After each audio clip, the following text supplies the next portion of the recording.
اللہ نے پیدا کیا آدم اور حوا کو، وبث منہما رجالا کثیرا ونساء، اللہ فرماتے ہیں ہم نے ان دونوں سے بہت سارے مردوں اور انسانوں کو زمین سے بھر دیا۔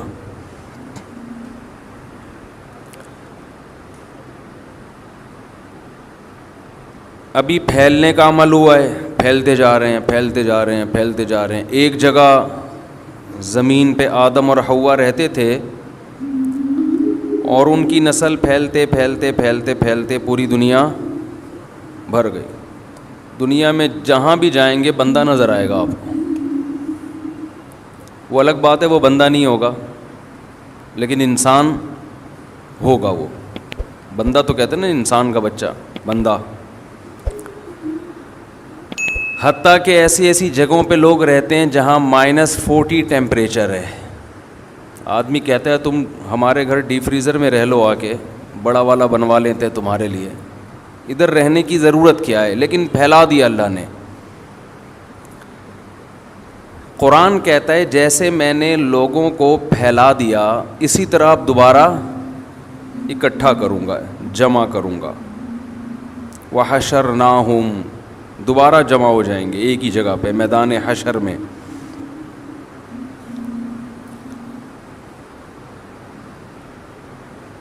یہ انسان کی بہت بڑی غفلت ہے کہ جب اللہ نے اسے پیدا کر کے پھیلایا ہے تو وہ چیزوں میں الجھ کے رہ گیا ہے، وہ چیزوں میں الجھ گیا ہے۔ آپ کو پتہ ہے ہر آدمی کو چیزیں چاہیے، چیزیں ہی چاہیے نا۔ چیزوں کے اکٹھا کرنے میں، چیزوں کے جمع کرنے میں، اور بالآخر جمع کرتے کرتے کرتے کرتے ایک دن اس کا انا للہ و انا الیہ راجعون ہو جاتا ہے، مر جاتا ہے۔ لوگ قبر پہ مٹی ڈال کے آتے ہیں، 2-3 دن روتے دھوتے ہیں۔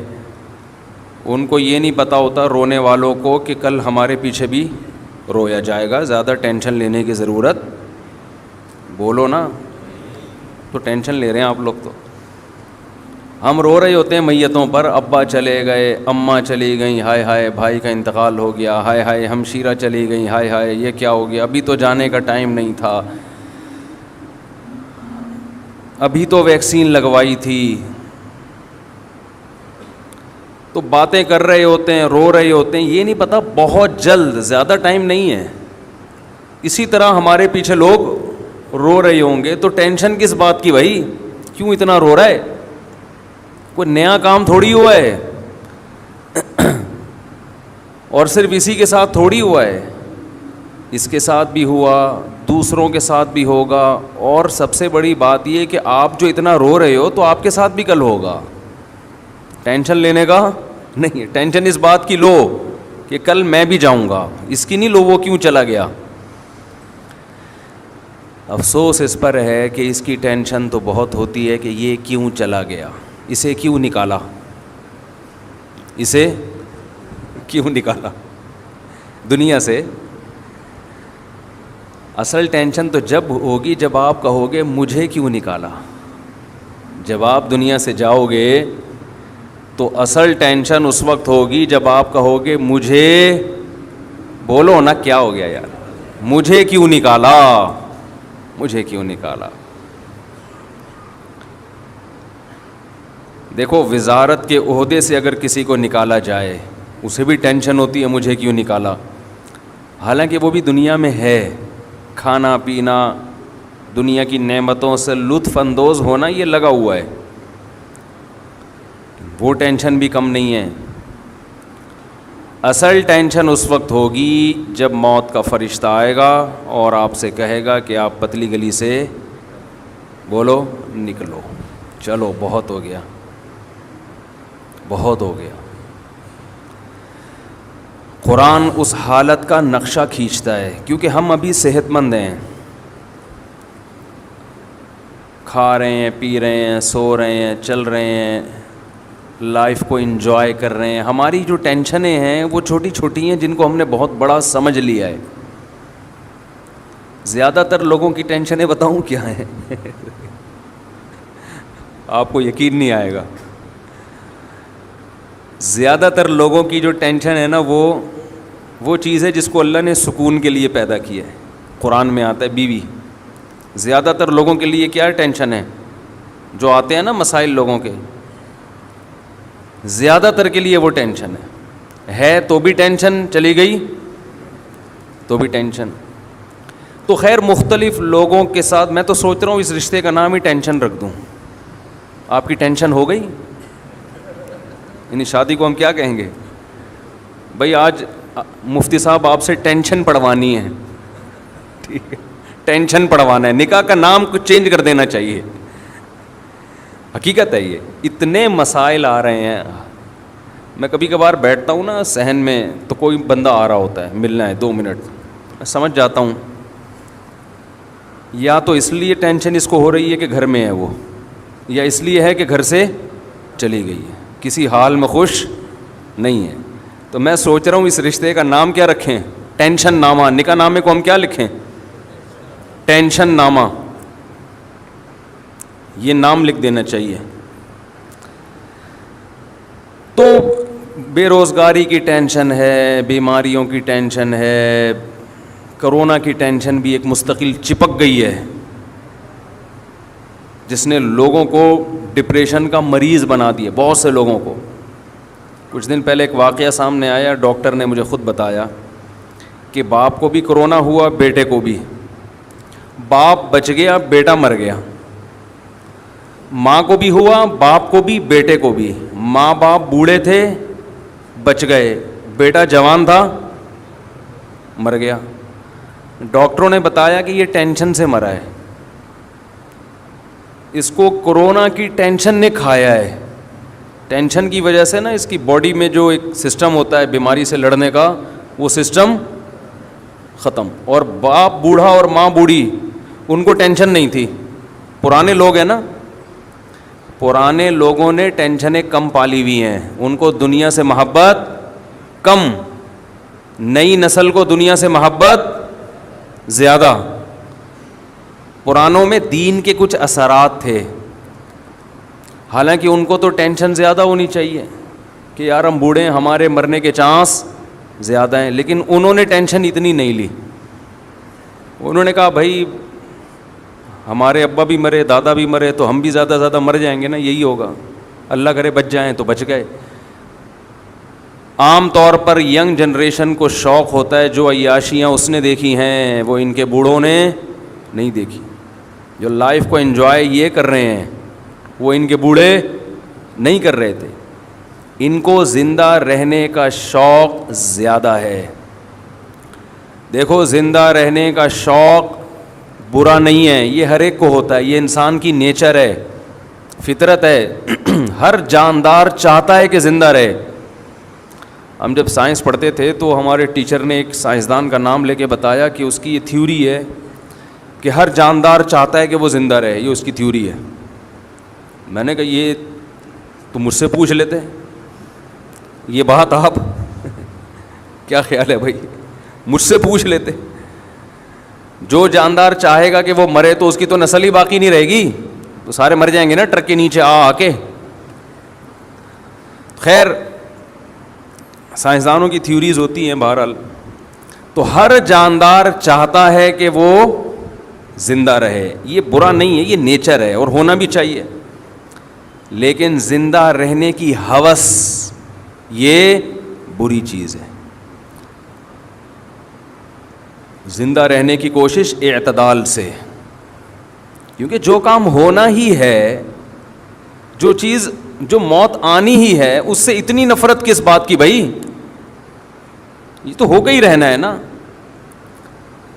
یہودیوں کے بارے میں اللہ نے کیا کہا قرآن مجید میں, یود احدہم لو یعمر الف سنہ, ان میں سے ہر ایک چاہتا ہے کہ وہ 1000 سال زندہ رہے. ان کو یہ 70-80 سال کی عمریں سمجھ میں نہیں آتی. ہر ایک کی خواہش ہے کہ 1000 سال زندہ رہے. اللہ فرماتے ہیں رہ بھی لے گا, آخرت کے عذاب سے نہیں بچے گا, 1000 سال کے بعد جہنم میں جائے گا. مسلمان دنیا کو مسافر خانہ سمجھتا ہے. بس یہ بات بھی کھوپڑی میں بیٹھ جائے نا, میں اس ٹاپک کو بہت زیادہ چھیڑتا ہوں حالانکہ میرا ارادہ اس ٹاپک کو شروع کرنے کا ہوتا نہیں ہے, کوئی اور ٹاپک ہوتا ہے, مگر یہ اس لیے چھیڑتا ہوں کہ یہ ویکسین ہے. یہ ویکسین آپ کو بچا لے گی دنیا کی محبت سے, اور دنیا کی محبت سے بچانے کے نتیجے میں جو دنیا کی محبت ہی انسان کو گناہ کرواتی ہے, شریعت کی خلاف ورزی کرواتی ہے, تو وہ محبت جب ختم ہو جائے گی تو شریعت کی خلاف ورزی ہوگی نہیں. یہ گناہ کے خلاف اینٹی باڈیز پیدا کرتی ہے آپ کے جسم میں, یہ گناہ کے سائیڈ ایفیکٹ سے بھی آپ کو روکتی ہے. تو اس لیے پھر اسی موضوع کو شروع کر دیتا ہوں کہ پہلے اس مردار کی محبت تو دل سے نکالو بھائی. یہ جو دیوار, اینٹیں اور دولت اور پیسہ اور گاڑی, یہ جو چپکنے والی چیزیں ہیں, ان سے تو اپنی جان چھڑاؤ, اس عذاب سے تو نکلو. اتنا مسلط کیا ہوا ہے, پتہ نہیں کیا سمجھتے ہیں جس کے پاس پیسہ ہے وہ دنیا کا کامیاب ترین آدمی ہے, سمجھتے ہیں کہ یہ تو بہت خوش قسمت ہے. ککھ بھی نہیں ہے. مرے گا تھوڑے دنوں میں, دیکھ لینا لاش پہ چلے جانا, جنازہ پڑھنا جا کے, کیڑے دیکھنا کتنے اس کی لاش پہ ہیں, گننا کھڑے ہو کر کیڑے دیکھ رہے ہوتے ہیں. مگر جو اپنے اندر ایک جراثیم ہے نا, جرثومہ ہے دنیا کی محبت کا, پتہ نہیں یہ کس نے دماغ میں یہ بھوسا بھر دیا ہے ہمارے. یہ جو میں باتیں کہہ رہا ہوں یہ آپ کو نہیں, میں اپنے لیے بھی کہہ رہا ہوں, ہمیں بھی نصیحت کی ضرورت ہے نا. دماغ میں کسی نے یہ بھوسا بھر دیا ہے کہ یہ مرا ہے میں نہیں مروں گا.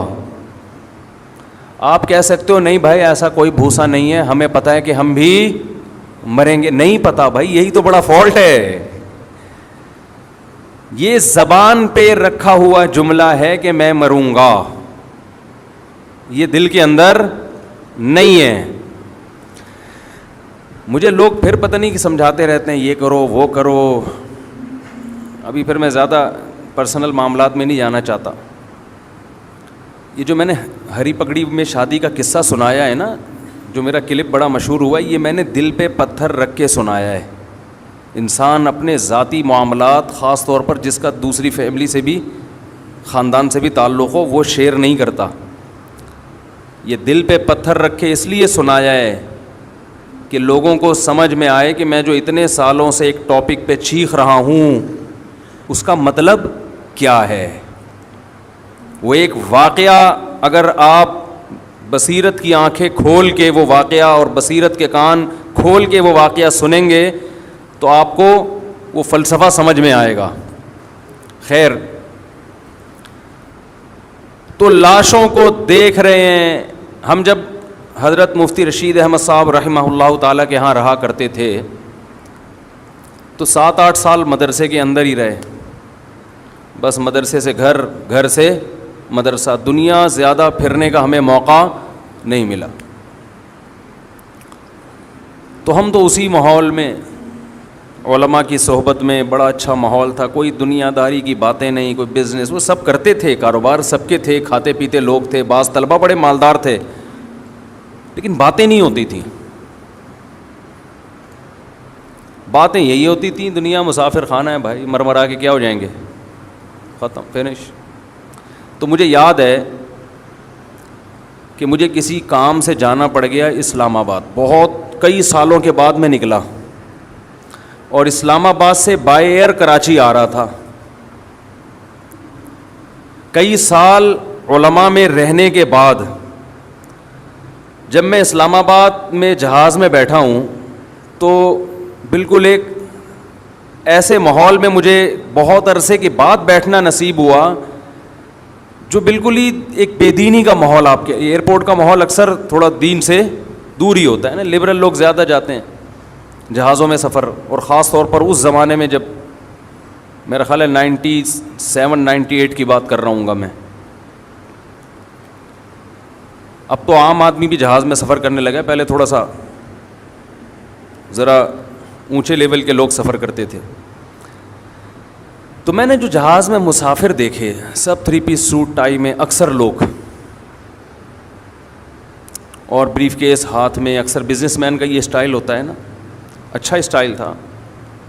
لیکن مجھے ایسا لگ رہا تھا مردہ لاشیں, ایک عجیب وحشت ہو رہی تھی ان کو دیکھ کے. معذرت کے ساتھ تھوڑے سے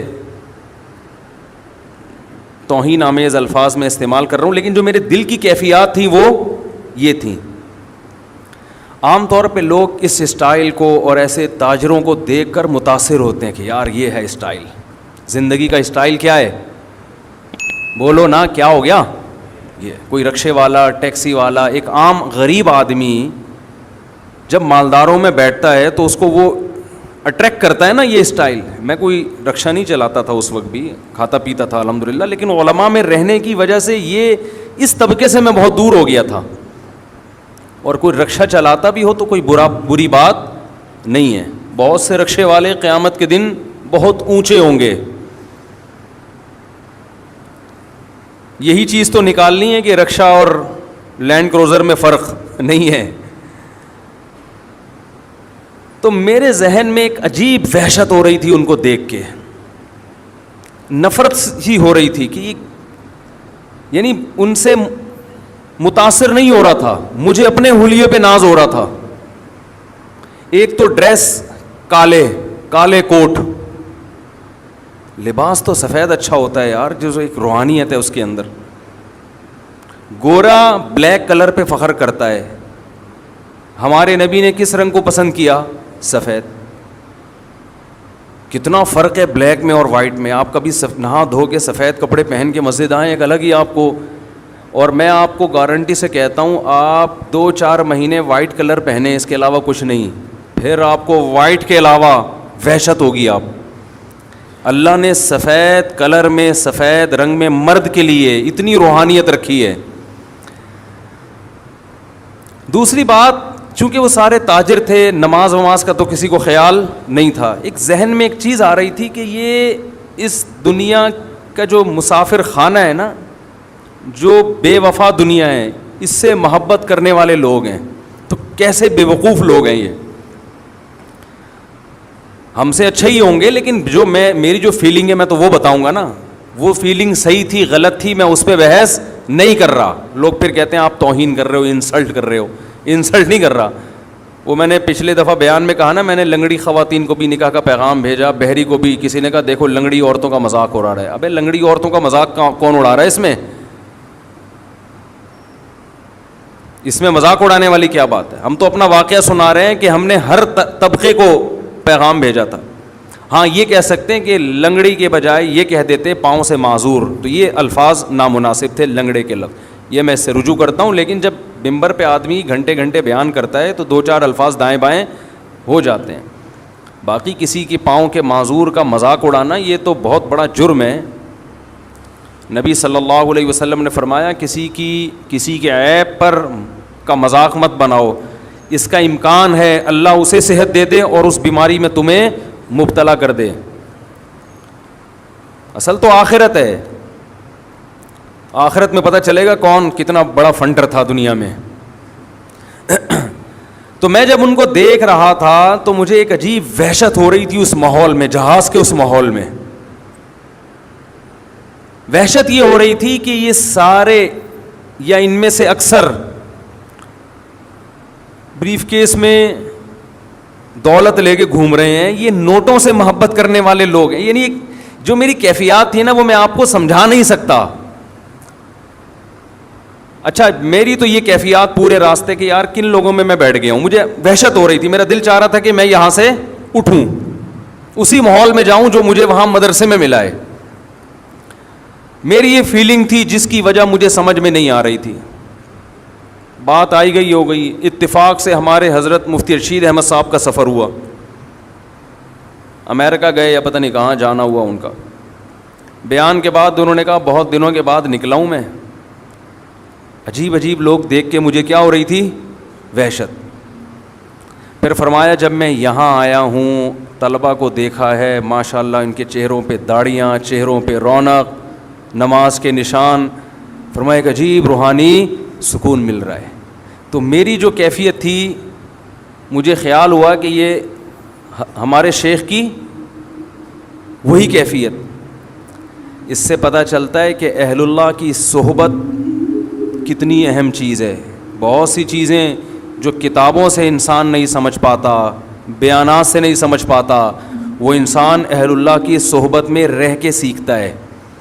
آپ کے دل کی کیفیات بدلتی ہیں. اب آپ کہہ سکتے ہو اس میں وہ کون سا ہو گئی, نہا دھو کے نہیں بیٹھے ہوئے تھے کیا, بدبو آ رہی تھی کیا ان کے جسم سے جہاز میں, جو مفتی صاحب کو وحشت ہو رہی تھی, کیا ہو گیا بھائی. آپ کہہ سکتے ہیں کہ اسلام آباد سے جب ہم چڑھے جہاز میں اور وہ سارے کوٹ ٹائی والے تاجر بیٹھے ہوئے تھے اور ان میں ایک آدھ اچھے بھی ہوں گے, نمازی بھی ہوں گے, اکثر تو بیچارے بے نمازی دنیا دار قسم کے لوگ تھے, تو کیا ان سے کیا بدبو آ رہی تھی جو آپ کو اتنی وحشت ہو رہی ہے؟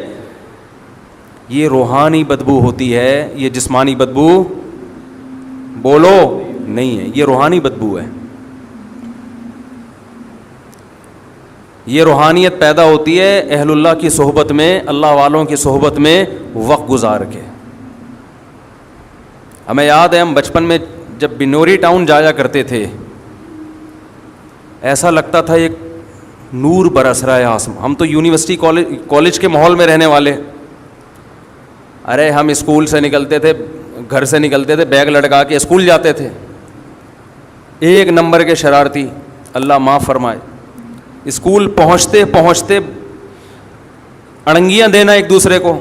اسکول بھی ہمارا قریب نہیں تھا. اب تو بچے گھر سے نکلے وین میں بیٹھے, مائیں لپائی پتائی کر کے ان کو ڈسٹمپر سے وہ ہر طرح سے تیار کر کے دھکا دیا گاڑی میں, وہاں اسکول میں اترے, وہاں ان کو ٹیچر نے ریسیو کیا بڑی تمیز کے ساتھ, آئیے بیٹھیے تشریف رکھیے, بڑی عزت ان کی, باپ سمجھ کے ان کو گھر میں پالا جا رہا ہوتا ہے.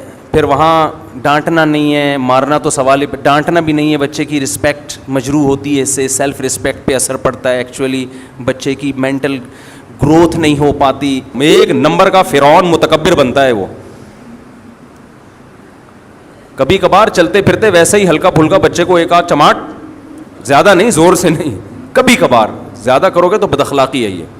وہ پوچھے کیوں مارا, کہہ رہے یہ بتانے کے لیے کہ میں باپ ہوں.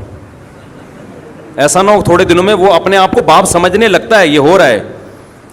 کل میں جی ٹی وی پہ انٹرویو دے رہا تھا تو کسی لبرل نے یہ کہا کہ آج کل ماں باپ بچوں کے حقوق ادا نہیں, کھلا نہیں رہے ان کو, ان پہ خرچ نہیں کر رہے. یہ پتہ نہیں کون سی دنیا میں رہتے ہیں. لاکھوں میں ایک والدین ایسے ہوتے ہیں جو بچوں پہ خرچ نہیں کرتے. 99% والدین بچوں پہ ان کی ضرورت سے زیادہ خرچ کر رہے ہو, سب کچھ لٹا کے کھلا رہے ہوتے ہیں. یہ پتہ نہیں کون سی دنیا میں یہ لبرل لوگ رہتے ہیں, پھینکنے کے لیے بیٹھے ہوئے ٹی وی میں, پھینکتے رہو بس بیٹھ کے, اپنے معاشرے کو بس نیگیٹو کر کے دکھاؤ کہ ہم گندے ہیں. اور بھائی ہمارے یہاں اولاد پہ باپ اتنا خرچ کرتا ہے کہ آپ کی, گورا تو ایک کمبخت ایک دھیلا خرچ نہیں کرتا اپنے اولاد پہ, وہ بچوں کے بڑے حقوق ہیں وہاں پہ. اور ہمارے ہاں باپ آدھا ہو جاتا ہے, بال گر جاتے ہیں اس کے سر کے, بچوں کے اسکول کی فیسیں, بچوں کو جو کہے گا کمبخت وہ کھلائے گا اس کو. جیم سے کھانی ہے ڈبل روٹی, جیم بھی رکھا ہوگا فریج میں, انڈا کھانا ہے, انڈا بھی پڑا ہوگا. آج کا بچہ, باپ میں یہ مجال نہیں ہے کہ بچے کو انڈا کھانا ہے اور باپ کہنی تو جیم سے روٹی کھائے گا. وہ پرانا زمانہ تھا, ونس اپون اے ٹائم, کہ جو پکائے کھا, تیری مرضی کا نہیں. ہمارا اللہ کا شکر ہے مالی حالات بہت اچھے تھے, لیکن ہماری ماں نے ہمیں اپنی مرضی کا کھلایا ہے, ہماری مرضی کا نہیں. مجھے اپنی والدہ کا وہ چمٹا یاد آتا ہے, گرم چمٹا, جب روٹی پکاتی تھی نا تو وہ, اب آلو کی بھجیا پکی ہوئی ہے بالفرض, مولی کی بھجیا پکی ہوئی ہے, ہمیں تو اچھی نہیں لگتی تھی مولی کی بھجیا, بنی ہوئی ہے, تو ہم بیٹھے ہوئے, نہیں کھایا جا رہا, ہم سے دل ہی نہیں چاہ رہا کھانے کا. وہ انڈے والا برگر منگوا دو. ٹھیک ہے, نہیں. مجھے یاد ہے ہماری والدہ چمٹا گرم گرم نا ہماری طرف کرتی تھی, یہ لگاؤں گی, کھاؤ اس کو بیٹھ کے, تمہارے باپ کو بھی یہی کھانا ہے. صحیح ہے نا.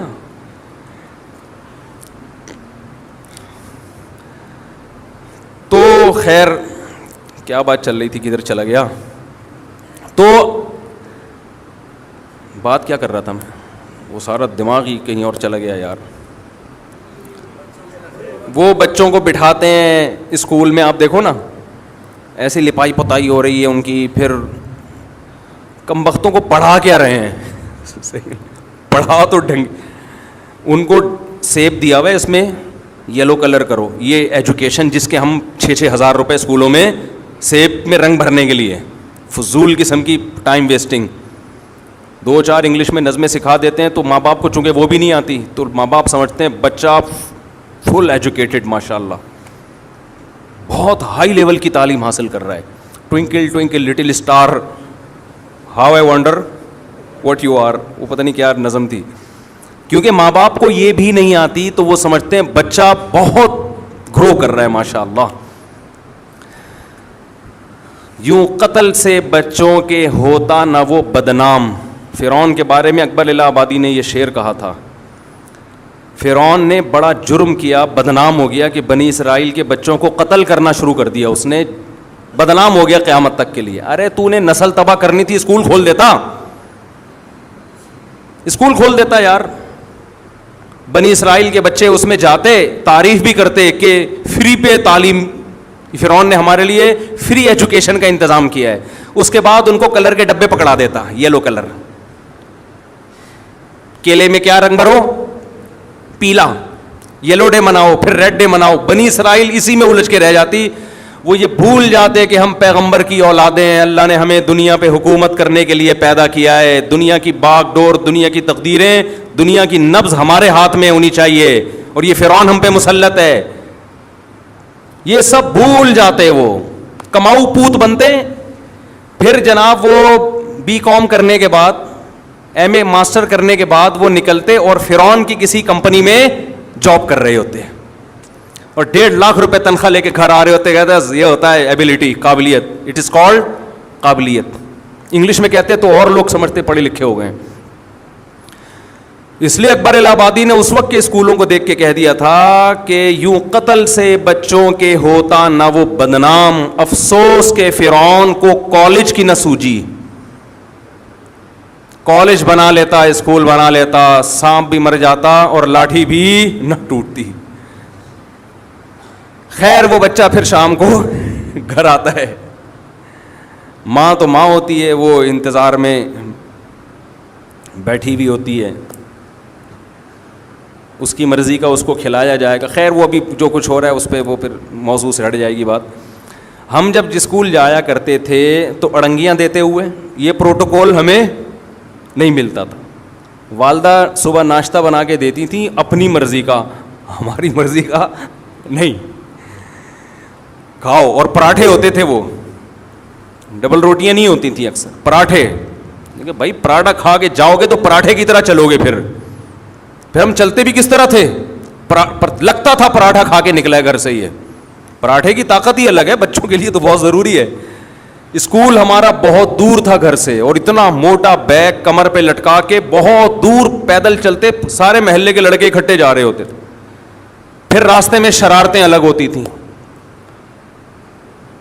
چلتے ہوئے, کہ شوز پہ آپ تھوڑا سا پاؤں رکھیں, وہ شوز کیا ہو جاتا ہے, اتر جاتا. کس نے اتارا, اس نے اتارا ہے, پڈا. اڑنگیاں دے رہے ہیں, اس میں لیٹ ہو جاتے تھے. ظاہر ہے جب آپ اس اسٹائل میں اسکول جائیں گے تو آپ لیٹ ہو جائیں گے. تو پی ٹی ماسٹر کھڑے ہوتے تھے ڈنڈا لے کے, چلو بھائی ہاتھ. پھر 2-4 ڈنڈے کھائے. کبھی اس استاذ کے خلاف دل میں بدگمانی نہیں ہوئی, بھائی استاذ ہے, بڑا ہے, اس کا حق ہے. وہ یہ تھوڑی کہ جانوروں کی طرح پیٹ رہا ہے, 2-4 ڈنڈے تو حق بنتا ہے نا. ہمیں یاد ہے ایک ادھر کھایا, ایک ادھر آیا, ایک ادھر 4 کھائے, چل بھائی. ہم نے کہا کوئی بات نہیں, راستے میں جو دنگا مستی ہوئی ہے اس میں 4 ڈنڈے چلتے ہیں, ٹھیک ہے نا. تو اب بچوں کا کانفیڈینس ہی ختم ہو گیا, نفسیاتی مریض بن رہے ہیں یہ بچے. ان کو باپ بنایا ہوا گھر میں. میرے پاس فیملیز آتی ہیں, باپ اپنے بیٹے کو لے کر آتا ہے, عمر سے پتہ چلتا ہے کہ یہ باپ ہے, ورنہ حرکتوں سے لگ رہا ہوتا ہے کہ باپ کون ہے ان میں. باپ آہستہ آواز سے بات کر رہا ہوتا ہے کہ میرے بچہ کا میٹر نہ گھوم جائے, اور بیٹا اچھل اچھل کے چیخ رہا ہوتا ہے باپ کے سامنے. یہ ہو رہا ہے مارکیٹ میں. تو تم جن کو جن رہے ہو نا, یہ تم اپنے باپوں کو پیدا کر رہے ہو, اپنی اولادوں کو پیدا نہیں کر رہے. تو ان کو شروع سے ہی تھوڑا سا, میں یہ نہیں کہہ رہا ظلم کرو, بد اخلاقی کرو, محبت بھرپور دو, لیکن ٹائٹ کر کے بھی رکھو, کھینچ کے رکھو تھوڑا سا. محبت اور سختی ساتھ ساتھ چلیں. محبت کا کیا مطلب ہے, ان کے حقوق کا خیال رکھو, ان سے بات کرو اچھے انداز سے, اچھے اخلاق سے. دیکھو لقمان علیہ السلام نے اپنے بیٹے سے کیا کہا, یا بنیا, اے میرے پیارے بچے. القابات دو ان کو, لیکن کچھ پابندیاں ان کے اوپر ہونی چاہیے, ان سے تجاوز نہ کرنے دو.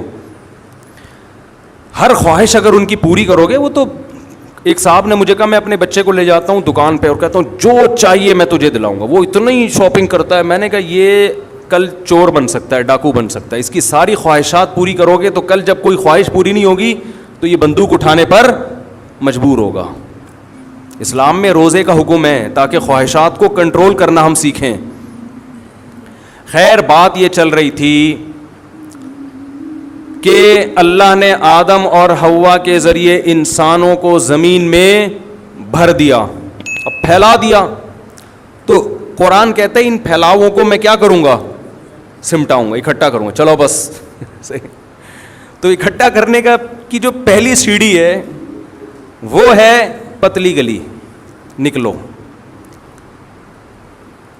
کھاتے پیتے گھر بناتے انسان ایک خاص مقام تک پہنچتا ہے, اس کے بعد موت کا پروانہ آ کے اسے قبر کے گڑھے میں اتار دیتا ہے. احمق اور بے وقوف آدمی دوسروں کی لاشیں دیکھ کر, دوسروں کے میتیں اور جنازے دیکھ کے یہ سمجھتا ہے کہ یہ مرا ہے میں نہیں مروں گا. وہ اوپر سے تو بول رہا ہوتا ہے لیکن اس کا عمل بتا رہا ہے, اس کا رہن سہن کا طریقہ بتا رہا ہے کہ اس کا مرنے کا کوئی پروگرام نہیں ہے. میں وہ جہاز کا قصہ ذرا مکمل کر دوں کہ وہ جو مجھے وحشت ہو رہی تھی نا. دیکھیں جب آپ یہ کیوں ہو رہی تھی اس کو میں ذرا ڈیفائن کرتا ہوں. جب آپ صاف ستھرے لوگوں میں رہو, چاہے وہ غیر مسلم ہی ہو, ہر وقت نہاتے دھوتے صاف ستھرے کپڑے پہنتے ہوں, تو اگر کوئی آپ کو بھنگیوں میں لے جا کے بٹھا دے آپ گزارا کرو گے؟ ہے بھائی, جو نہ کھانے سے پہلے ہاتھ دھوتا ہو, نہ کبھی نہاتا ہو, نہ دانت صاف کرتا ہو, ادھر ہی تھوک دیتا ہو, کتنی گھن آئے گی نا آپ کو. حالانکہ آپ نے گندگی کے خلاف کبھی بیان نہیں سنا ہوگا, لیکن جو فیملی صاف ستھرے رہتے ہیں ان کے عادت ہے, میں نے اکثر دیکھا ہے لوگ سفر میں واش روم نہیں جا رہے ہوتے, ان کو گھر کے صاف ستھرے واش روم کی عادت پڑ چکی ہوتی ہے, وہ سفر میں برداشت کر لیتے ہیں, کہتے ہیں ہم واش روم استعمال نہیں کریں گے. تو کیا انہوں نے کسی مولوی صاحب سے یہ تقریر سنی ہوتی ہے کہ سفر میں واش روم اکثر گندے ہوتے ہیں, یوز نہیں کرنے چاہیے, گھن آنی چاہیے, گھن نہیں آ رہی تو اس کا مطلب آپ گندے ہیں, ایسی کوئی تقریر سنی ہوتی ہے انہوں نے؟ بھائی وہ صفائی ستھرائی کے ماحول میں رہے ہوتے ہیں جس کی وجہ سے انہیں صفائی سے محبت اور گندگی سے نفرت. تو یاد رکھو جیسے ایک صفائی جسمانی ہے مادی ہے, اسی طرح ایک صفائی روحانی بھی ہوتی ہے. ایک آدمی اوپر سے جتنا مرضی صاف ستھرا ہو, اگر وہ دنیا سے محبت کرتا ہے, اس کے دل میں اللہ کی محبت نہیں ہے, وہ روحانی طور پر گندا ہے, گندی چیزوں سے محبت کر رہا ہے, وہ رب سے وفا کرنے والا نہیں ہے, وہ لالچی ہے. وہ اس کو دیکھو, لالچی آدمی بھی گندا ہوتا ہے. آپ کو پتا چل جائے کہ یہ لالچی آدمی ہے جب بات کرے گا پیسے نکلوانے کی کوشش کرے گا. نفرت ہوتی ہے نا اس سے تھوڑے دنوں میں کہ یار یہ جب بھی ملتا ہے گھما پھرا کے پیسوں کی جیب سے پیسے نکالنے کی کوشش کر رہا ہوتا ہے. لالچی ہے, اس کو جتنا مرضی دو اس کا پیٹ نہیں بھرے گا. جھوٹے سے انسان کو نفرت ہو جاتی ہے نا. بعض لوگ دیکھے ہوں گے ہر وقت جھوٹ بولتے ہیں, ہر آدمی خود کو غصہ آتا ہے کہ زندگی میں کبھی تو سچ بول لیا کر, تھوڑا بہت جھوٹ تو ہر ایک بول لیتا ہے لیکن ہر وقت جھوٹ بولتا ہے, چاہے وہ کتنا خوبصورت ہو. لیکن اگر آپ سچے ہیں تو بار بار جھوٹ بولنے والے سے آپ کے دل میں نفرت. اگر آپ پاک دامن ہیں, پرہیزگار ہیں, زنا نہیں کرتے, بدنظری نہیں کرتے, کوئی آپ کو آ کے بتائے کہ میں صبح و شام زنا کرتا ہوں, آپ کے دل میں اس سے نفرت پیدا ہوگی, کیا گندا آدمی ہے, بشرطے کہ آپ خود اس برائی سے بچتے ہوں, آپ کو اس سے نفرت ہوگی. تو جیسے جسمانی گندگی سے انسان کو نفرت پیدا ہوتی ہے بیان سن کے نہیں, صاف ستھرے لوگوں میں رہ کر, ایسے ہی روحانی گندگی سے بھی وحشت ہوتی ہے. لیکن یہ اس وقت ہوتی ہے جب آپ روحانی اعتبار سے صاف ستھرے لوگوں میں ٹائم گزاریں, تو آپ کو بھی اس سے محبت پیدا ہونا شروع. یہ جو لبرل لوگ ہیں ان کو مولویوں میں بیٹھ کے وحشت ہوتی ہے کہ یار یہ کیا داڑھی یہ ایسے شلواریں ان کی ٹخنے سے اوپر, عجیب سے طبقہ ہے یار یہ ہیں ٹھیک ہے, ان کو اس میں وحشت ہوتی ہے. مسجد میں آنے سے وحشت ہوتی ہے. ہمیں یاد ہے میں پہلے جہاں رہا کرتا تھا ایک صاحب 30 سال سے ہم نے ان کو مسجد میں نہیں دیکھا تھا. ہم نے پوری جہاں جس علاقے میں نے ٹائم گزارا نا بہت زیادہ 30 سال کے عرصے میں ان کو کبھی مسجد میں, مسلمان تھے, مسجد میں نہیں دیکھا, حالانکہ مسجد کے قریب ہی گھر تھا. ایک دن ہمیں یاد ہے مغرب کی اذان ہو چکی تھی, جماعت کھڑی ہونے والی تھی, وہ مسجد میں آئے. ہم نے کہا چلو یار اچھی بات ہے مسجد میں آ کے اب نماز پڑھیں گے, لیکن وہ ایسے آ کے نا چکر لگا رہے ہیں یوں کر کے واپس نکل گئے. بھائی جماعت کھڑی ہو رہی ہے, آج اتفاق سے آ گئے. وہ کسی کو تلاش کرنے آئے تھے, لیکن ان کی چہرے پہ جو وحشت تھی نا مسجد میں آنے کے بعد, اس وحشت سے لگ رہا تھا کہ ایسا لگ رہا ہے جیسے جیل میں آ گئے ہوں. ایسے بوڑھوں کے واقعات میں نے سنے ہیں کہ ان سے کہا گیا کہ اب آپ کی زندگی گزر گئی, ساری زندگی نماز نہیں پڑھی, اب موت کا وقت قریب ہے, اب تو آ جاؤ مسجد. تو جواب میں کہتے ہیں مسجد میں آتا ہوں تو مجھے عجیب وحشت شروع ہو جاتی ہے, گھبراہٹ بے چینی شروع ہو جاتی ہے. جیسے بھنگی کو آپ کسی دن نہلا دو بے ہوش ہو جائے گا وہ, اس کو گٹر چاہیے, اس کو بدبو چاہیے. اور یہ میں نے دیکھا ہے, آپ مذاق نہ سمجھیں, جو گندگی کے عادی ہوتے ہیں نا ان کو صفائی سے نفرت ہو جاتی ہے. وہ کہتے ہیں پتہ نہیں کیوں نہا رہے ہیں, حیرت کی بات.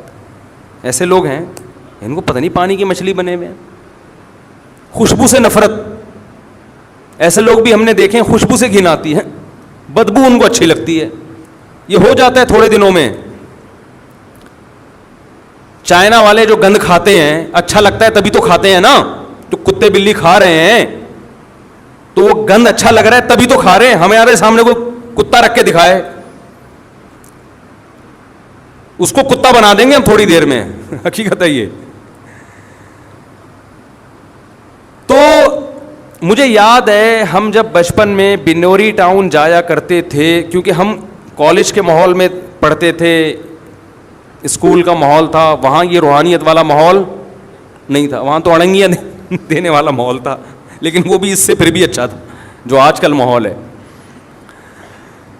تو ہمیں ایک عجیب روحانیت محسوس ہوتی وہاں, طلباء کے چہرے ایک عجیب رونق, چھوٹی چھوٹی ان کے جو بچوں کے داڑیاں نکل رہی ہوتی ہیں نا, ٹین ایجز لڑکوں کے چہروں پہ ایک رونق. نماز کے وقت میں سارے صف بستہ ہو کے نماز, زمین پہ بیٹھ کے پڑھ رہے ہیں, نہ کوئی ڈیسک, نہ کوئی میز, نہ کوئی کرسی, نہ کوئی تپائی, سادہ ماحول. نیچے کارپیٹ پہ بیٹھ کے ایک استاذ بیٹھا ہوا ہے, سامنے حدیث کی کتاب رکھی ہوئی ہے, فقہ کی کتاب رکھی ہوئی ہے, وہ ان کو لیکچر دے رہا ہے, وہ سب بیٹھ کے پڑھ رہے ہیں.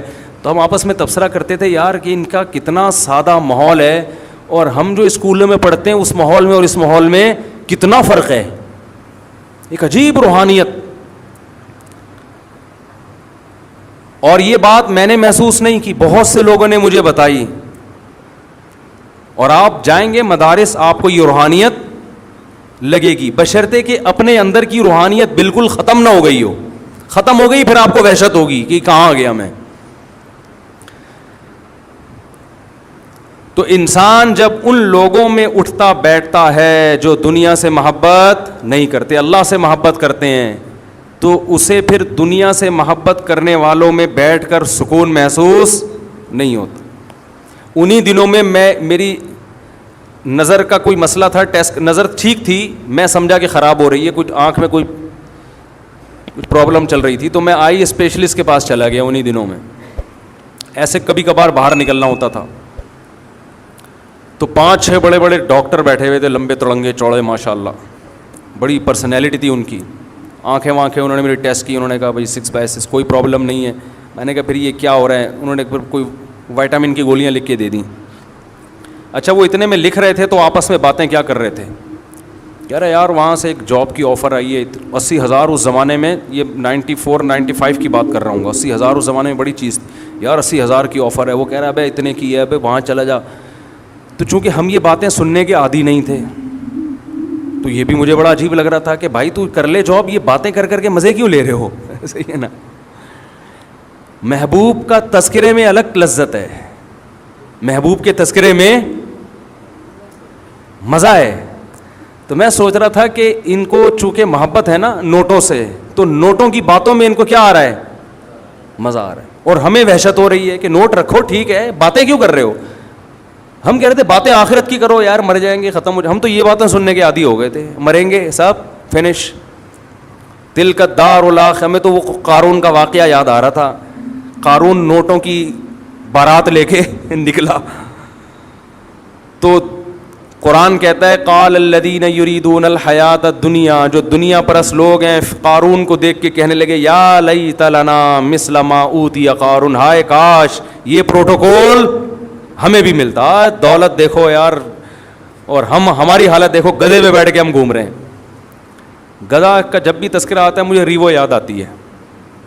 کچھ دن پہلے میں کہیں ریوو میں بیٹھا ہوا تھا, تو ایک صاحب ملنے کے لیے آئے, میں نے تھوڑا سا مصافحہ کیا, میں نے کہا دیر ہو رہی ہے کہیں جا رہا ہوں.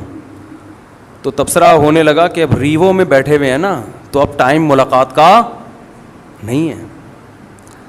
تو میں نے اپنے ساتھی سے کہا ان کو بتا دو میں گدھے پہ بھی بیٹھا ہوا ہوتا تو ٹائم کا ریوو سے کوئی تعلق بولو نہیں ہے. جب ٹائم نہیں ہے تو گدھے پہ بیٹھ کے بھی نہیں ہے.